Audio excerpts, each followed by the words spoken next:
Jimena volvió a tener la misma pesadilla que tenía desde niña. Veía un cadalso rodeado de gente, al ajusticiado, y también soñaba con una jaula ardiendo, una mano cercenada, y casi siempre despertaba cuando veía el cráneo quemado.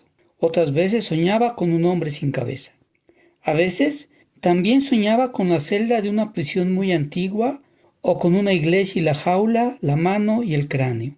En una ocasión que veía una revista de viajes, reconoció la iglesia que soñaba. Era el templo de la Compañía en la Puebla de Los Ángeles.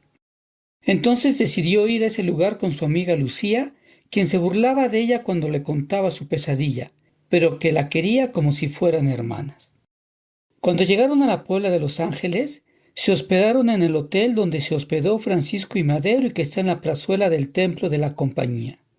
Ahí, Agustín de Iturbide leyó al pueblo el plan de Iguala en agosto de 1821, en los tiempos en los que se le hicieron los chiles en nogada el día de su santo. Después de registrarse en el hotel, Jimena y Lucía pasearon por los alrededores del templo de la Compañía. A Lucía le parecía muy extraño que Jimena no hablara de sus pesadillas y del motivo de su visita, conocer el templo que veía en sus pesadillas. Creía que lo primero que visitarían sería el templo, pero Jimena ni siquiera había mencionado esa visita una vez que llegaron a la ciudad. Durante la cena, de repente, Jimena le preguntó al mesero si por ahí había fantasmas. Lucía se sorprendió, pero el mesero le respondió de la manera más natural que sí. Dijo que en el hotel era muy común que empleados y turistas fueran asustados por diversas presencias y que en la plaza y los alrededores muchas personas afirmaran haber visto fantasmas. Les contó que hay una leyenda que dice que Don Henley, el vocalista del grupo Eagles, se había hospedado en ese hotel y que por los fantasmas que vio se inspiró para componer la famosa canción Hotel California. Lucía le preguntó si él tenía miedo y sonriendo respondió que algunas personas no tienen miedo porque siempre han visto a la muerte a los ojos. Lucía sintió un horrible escalofrío. Al día siguiente salieron a caminar y de pronto Jimena dijo que tenía deseos de ir al templo de la Compañía. En el camino iba delante de ellas una joven que caminaba despacio y que parecía que también iba para el templo. Las tres llegaron al mismo tiempo a la plaza y pasaron delante de ella. Lucía se volteó a pedirle que les tomara una foto. Lucía y Jimena posaron en varios lugares de la plaza aprovechando que aquella desconocida parecía disfrutar las ocurrencias de las amigas. Cuando se iban a tomar una foto en la arcada del templo de la Compañía, Jimena sufrió un mareo y empezó a tener visiones de aquella pesadilla que había tenido desde niña.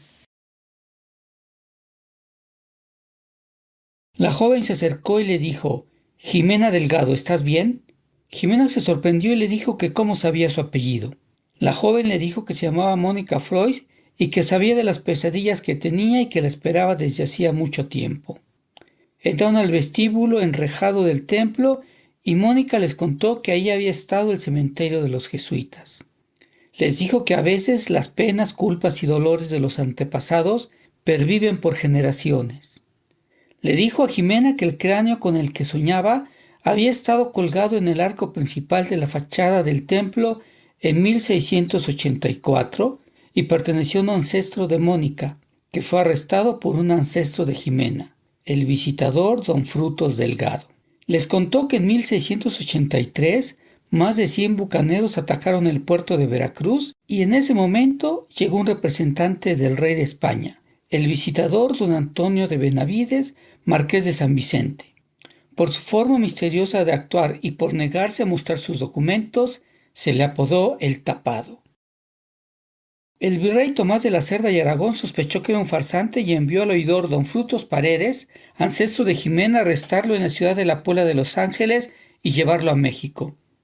El mismo virrey interrogó al prisionero, pero este nunca dijo nada. El rey ordenó que se hiciera la más completa investigación para descubrir las intenciones del Tapado. Estuvo preso más de un año y sometido a crueles interrogatorios y en su celda le hallaron un pañuelo con el que se iba a ahorcar. Finalmente fue sentenciado a la horca. El día de la ejecución hubo un eclipse que asustó a la gente y decían que era un hombre inocente. Después mutilaron su cuerpo y la cabeza y una mano fueron enviadas a la Puebla de Los Ángeles y colocadas en el templo de la Compañía. La gente se quejó del macabro espectáculo y se dice que la jaula con la mano y la cabeza se quemaron. Desde entonces, don Frutos Paredes tuvo las mismas pesadillas que Jimena, al igual que muchos de sus descendientes. En la última carta al respecto, el virrey escribió que el nombre del tapado era Antonio Frois Melo. Sus descendientes también veían en sueños a aquellos que sufrían las pesadillas por aquella cruel ejecución. Mónica les dijo que había dos opciones, la venganza o el perdón. Al igual que sus ancestros, Mónica deseaba darle el perdón a su antepasado, a don Frutos Paredes. Mónica se dio la media vuelta y se marchó. Jimena jamás volvió a tener ninguna pesadilla. Esto fue el cuento de horror de los hechos de la historia. Cuídense.